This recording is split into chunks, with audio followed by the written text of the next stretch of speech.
ಹೆಣ್ಣು ಕಳೆಯನ್ನೇ ಇರಬೇಕು. ಹೇಗುದಾದ್ರೆ ಹೆಣ್ಣು ಮಕ್ಕಳು ಸಿಂಗಾರ ಮಾಡುವ ಕೊನೆಗೆ ಹೋಗು. ಆ ದರ್ಪಣದ ಮುಂದೆ ಸುಯಿ ಸುಯಿ ಸುಯಿ ಅಂತ ಹಾಕ್ತಾ ಇರ್ತಾರೆ. ಕನ್ನಡಿ ಮುಂದಿರುವುದೆಲ್ಲ ಹೆಣ್ಣು ಸೊಳ್ಳೆ. ಹೆಣ್ಣು ಮಕ್ಕಳು ಸಿಂಗಾರ ಮಾಡುವ ಕೊನೆಯಲ್ಲಿ ಮಾತ್ರ. ಈ ಗಂಟು ಸೊಳ್ಳೆ ಗೊತ್ತಾಗುದು. ಗಂಡು ಮಕ್ಕಳು ಸಿಂಗಾರ ಮಾಡುವ ಕೊನೆಯಲ್ಲಿ ಹೌದಲ್ಲ, ಅದು ಒಟ್ಟಾಗಬಾರ್ದು. ಹೆಣ್ಣು ಸೊಳ್ಳೆಯೇ ಆಗ್ಬೇಕು. ಒಂದು ಕಾಲು ಮುರಿಲಿಕ್ಕಿಲ್ಲ. ಕಾಲು ಮುರಿತು ಅಂತ ಹೇಳಿದ್ರೆ ನೀನು ಕೈಗೊಂಡಂತ ನಾವು ಪರಿಣದ ಕಾರ್ಯವನ್ನು ಈಡೇರಲಿಕ್ಕೆ ಸಾಧ್ಯ ಇಲ್ಲ. ಆಮೇಲೆ ಕರಿ ಎಮ್ಮೆಯ ಬಿಳಿ ಹಾಲು, ಬಿಳಿ ಹಾಲು ಅದಲ್ಲ, ನಾನು ಹೇಳಿದಷ್ಟು ನೀವು ಮಾಡಿಕೊ. ಕರಿ ಎಮ್ಮೆಯ ಬಿಳಿ ಹಾಲು. ಆಮೇಲೆ 900 ಕೊಟ್ಟಿನ ಗರ್ಭಿಣಿಯಾಗಿರ್ಬೇಕು.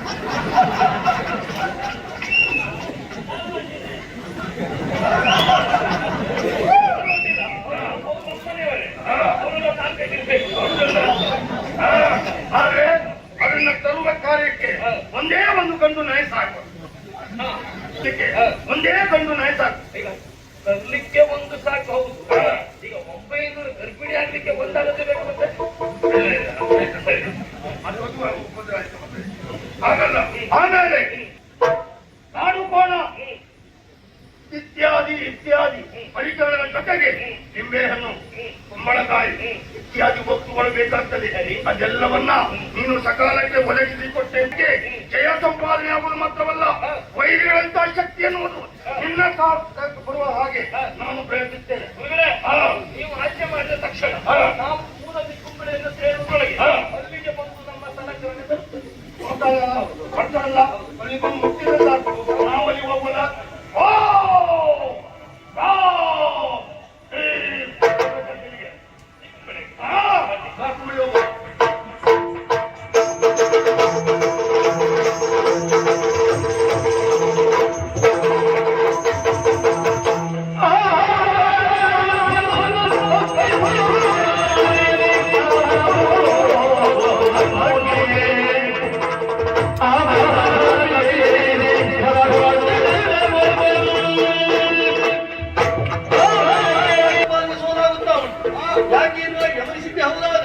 ಹೋಮದ ಧೂಮವನ್ನು ಆವರಿಸಿ ಪರಿಣಾಮವಾಗಿ ಮೂರನ್ನು ತೊಂದರೆಗೆ ಬೀಳುತ್ತಾರೆ.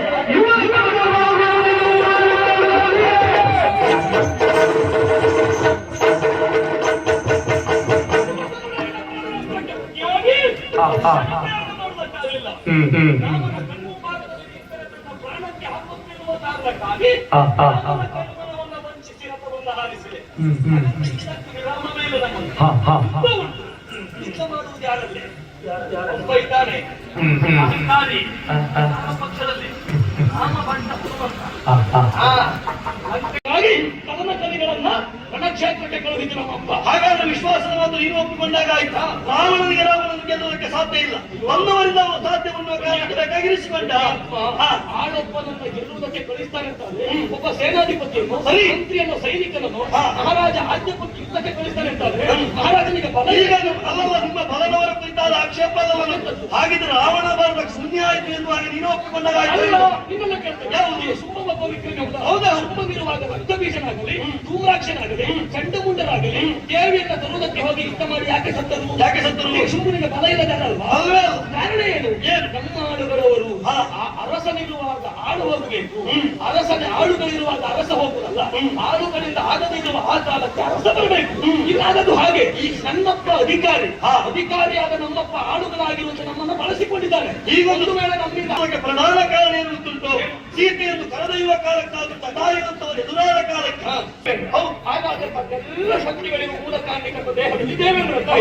ಈಗ ದೇವೇಂದ್ರ ಒಬ್ಬ ಬಲಶಾಲಿ ಇರ್ತದ್ರು. ಹೌದಾ? ಬಲಶಾಲಿಯಾದ ದೇವೇಂದ್ರ ವೃತ್ರಾಸುರನೊಂದಿಗೆ ಸ್ನೇಹದ ನಾಟಕವನ್ನಾಡಿ ವೃತ್ರಾಸುರನ ಯಾಕೆ ಕೊಂದಂತ ಕೇಳಿದ್ರೆ ಏನು ದೇವೇಂದ್ರ ಬಲದಲ್ಲಿ ಕಡಿಮೆ ಅಂತ ಅದೆಲ್ಲ ಕೊಲ್ಲುವಲ್ಲಿ ಬಳಸಿದ ಸಾಧನ ಕೊಳ್ಳುವಲ್ಲಿ ಬಳಸಿದ ಸಾಧನ. ಇದು ಹಾಗೆ ಚಟಾಯಿವನ್ನು ಈಗ ಆಲೋಚನೆ ವೃತ್ರಾಸುರನ್ನು ಬಂದ ಪ್ರಕರಣಕ್ಕೆ ಬೇಕಾಗಿ ದೇವೇಂದ್ರ ಪರಿವರ್ತನೆ ಮಾಡಿಕೊಳ್ಳುವುದಕ್ಕೆ ಮುಂದಾದ ಬ್ರಹ್ಮ ಅತ್ಯಂತ ಸುಳಿ ಅವರ ಪಾಲಿಗೆ ಪ್ರಾಪ್ತವಾಯಿತು. ಕೇವಲ ಅಷ್ಟಕ್ಕೆ ಸೀಮಿತ ಅಲ್ಲ, ಪೀಠದಿಂದ ಚ್ಯುತನಾಗಬೇಕಾಗಿರೋದು. ಹಾಗಿದ್ರೆ ರಾವಣ ಮಾಡಿದ ತಪ್ಪಾಗುವುದರಿಂದ ಪೀಠದಿಂದ ಚ್ಯುತನಾಗಬೇಕಾಗಿ ಅಥವಾ ಸರ್ವವನ್ನು ಕಳೆದುಕೊಳ್ಳಬೇಕಾಗಿ ಬರ್ತದೆ. ಅದು ಎನ್ನುವ ಕಾರಣಕ್ಕೆ ಅವನಿಗೆ ಬಂದದ್ದು ಬ್ರಹ್ಮಹತ್ಯೆ ದೋಷಗಳು. ಬ್ರಹ್ಮ ಹತ್ಯೆಯ ಜೊತೆ ಪೀಠ ಚ್ಯುತನಾಗಿ ಹೋದ ಬ್ರಹ್ಮಹತ್ಯ ಎನ್ನುವ ದೋಷ ಬಂದಾಗ ಯಾವ ದೋಷ ದೋಷ ಇದ್ದು ದೇವಪೀಠದಲ್ಲಿ ಇರುವ ಅಧಿಕಾರ ಸಾಧ್ಯವೇ ಇಲ್ಲ. ಈಗ ನಮ್ಮಪ್ಪ ಜಟಾಯುನಂತ ಒಂದು ಪಕ್ಷಿಯನ್ನ ಕೊಂದಾಗ ನಮ್ಮ ಅಪ್ಪನಿಗೆ ದೋಷ ಬರಲಿಲ್ಲ. ಆಹಾ. ದೋಷ ಬಂದಾಗ ನಮ್ಮಪ್ಪ ಬಿಡಬೇಕಂತ ಏನಿಲ್ಲ. ಯಾಕೆ ಗೊತ್ತಿಲ್ಲ? ಯಾಕೆ ನಾನು ಪಡೆಯುವಲ್ಲಿ ವಿಫಲಾದೆ ಅಂತ ಆದ್ರೆ ಮಾತ್ರ. ಈಗ ವಿಕ್ರಮದ ವಿನಿಯೋಗ ಎನ್ನುವುದಕ್ಕೆ ಕೆಲವು ಅರ್ಥ ಬಂತು. ಸರಿ. ಈಗ ಬಲವನ್ನು ಪ್ರಯೋಗ ಮಾಡುವುದೇ ರಣಕ್ಷೇತ್ರದಲ್ಲಿ ಎದುರುಗಾಡಿಗಳ ಮುಖಾಮುಖಿಯಾಗಿ ತೋಳ್ಬಲವನ್ನು ಪ್ರದರ್ಶನ ಮಾಡುವುದು ಒಂದು. ಇನ್ನೊಂದು ಮನೋಬಲವನ್ನು ಕುಂಠಿತಗೊಳಿಸುವ ಬಲವೂ ಒಂದು. ಸರಿ. ನಿಮ್ಮ ಮನೋಬಲವನ್ನು ಕುಂಠಿತಗೊಳಿಸಬೇಕೆನ್ನುವ ಕಾರಣಕ್ಕಾಗಿ ನೀವಿಬ್ಬರು ಇಲ್ಲದೆ ಇರುವ ವಾತಾವರಣವನ್ನು ಸೃಷ್ಟಿ ಮಾಡಿ ಇನ್ನ ಹೆಣ್ಣನ್ನು ಈ ಹಬ್ಬ ಅಪಹರಣ ಮಾಡಿ ಹಾಗೆ ನಮ್ಮ ಅಪಹರಣ ಮಾಡಿದ ಕೆಲವು ಗಳಿಗೆಯ ಮಟ್ಟಿಗಾದರೂ ನಿನ್ನ ಮನೋಬಲವನ್ನು ಕುಂಠಿತಗೊಂಡು ನೀನು ಅರ್ಥದುಂಟಂತೆ. ಸರಿ, ಹೌದೇ? ನನ್ನ ಸೀತೆಯನ್ನು ಕಂಡು ಇರುವ ಹಾಗೆ ಹೌದೇ? ಬೇಕಾದದ್ದು ಹೌದೇ ಹೌದು. ಆದ್ರೆ ಒಂದು ಆಲೋಚನೆ ಮಾಡಬೇಕು. ಅದರ ಪರ್ಯಾಯ ಅರ್ಥ ಏನು? ರಾಮನ ಸಮ್ಮುಖದಲ್ಲಿ ನಿಲ್ಲುವಲ್ಲಿ ರಾಮನು ವಿಫಲನಾಗಿ ಹೋದ ಎನ್ನುವುದು ಸ್ಪಷ್ಟ. ಏನು ನನ್ನ ಸಮ್ಮುಖದಲ್ಲಿ ಬಂದು ಹೋರಾಟ ಮಾಡಿ ಕೊಂಡೊಯ್ಯುವ ಚಾತಿದ್ದಂತೆ ಹೋದಾದ್ರೆ ನಿಲ್ಲಬೇಕು. ಹೇಳ್ತಾ ಇದ್ದೇನೆ ಸೀತೆ ಮಾತನ್ನು ಬಿಟ್ಟು ಕೊಟ್ಟರೆ ಉಳಿತಾ ಇದ್ದೇನೆ. ಇಲ್ಲಾಂದ್ರೆ ಉಳಿತಾನೆ.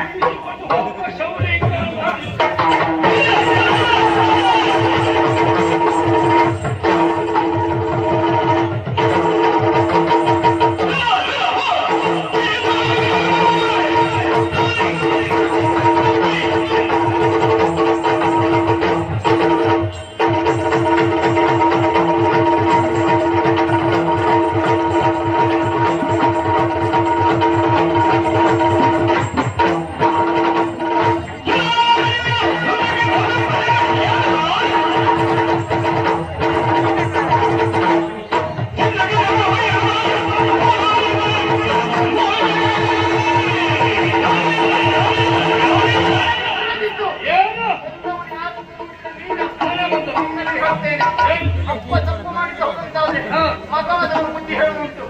ಇಲ್ಲಂತಾದ್ರೆ ಅಪ್ಪ ತಪ್ಪು ಮಾಡ್ತಾ ಇದ್ದಾನೆ, ಅಪ್ಪನ ಅನುಸರಿಸಿಕೊಂಡು ನೀನು ಹೋಗ್ತಾ ಇದ್ದೀಯ.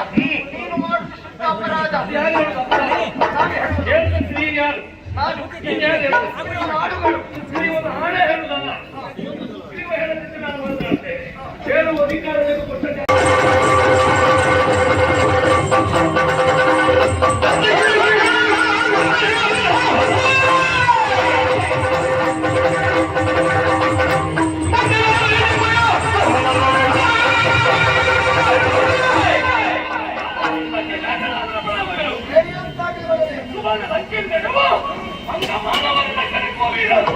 ಯಾರಿದ್ದಾರೆ ಚಿಂತೆಯೋ ಇದು ಚಿಂತೆ ಎಂಬ ನಿಮ್ಮ ಹೆಮ್ಮೆಯ ಮಗನಾದಂತ ಇಂದ್ರಜಿತ್ ನಾನಿದ್ದೇನೆ.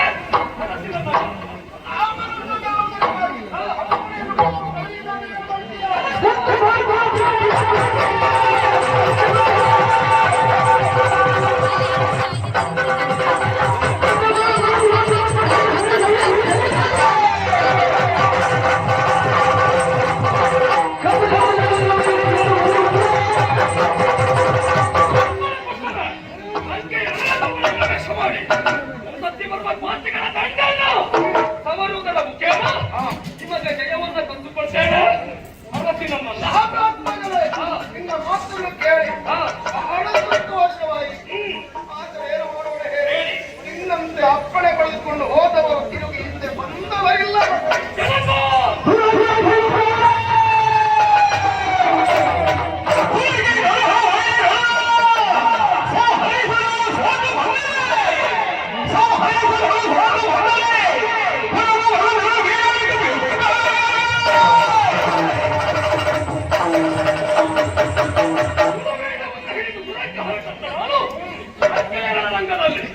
ಒಂದು ವೇಳೆ ಸೋತದ್ದು ಹೌದಾದ್ರೆ ಇವತ್ತಿನಿಂದ ನಿಮ್ಮ ಮಗನಾದ ಮೇಘನಾದನು ಸುಖದರ್ಶನ ಲಂಕೆಯಲ್ಲಿ ನಿಮಗಾಗುತ್ತಿಲ್ಲ. ಹಂಗಾದ ಹರಿವಾಣದಲ್ಲಿ ಬೀದಿಯನ್ನು ಕಟ್ಟುಕೊಳ್ಳುತ್ತಾ ಇದ್ದೇನೆ. ಪರಮೇಶ್ವರನನ್ನು ಹೋಗಿ ಬಾ.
ಕಿಚ್ಚ